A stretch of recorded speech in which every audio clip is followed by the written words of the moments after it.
నోవహు వ్యవసాయము చేయనారంభించి ద్రాక్ష తోట వేసెను.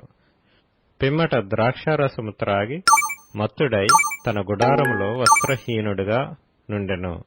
అప్పుడు కనానుకు తండ్రి అయిన హాము తన తండ్రి వస్త్రహీనుడై ఉండుట చూచి బయటనున్న తన ఇద్దరు సహోదరులకు ఆ సంగతి తెలిపెను.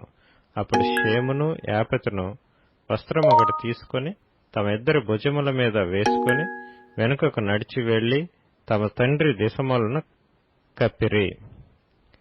వారి ముఖములు వెనుకతట్టు ఉండుట వలన తమ తండ్రి దిశములను చూడలేదు.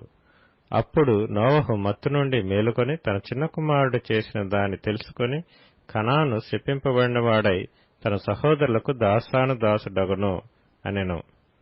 మరియు షేము దేవుడైన యెహోవా స్తుతింపబడునుగాక, కనాను అతనికి దాసుడగును.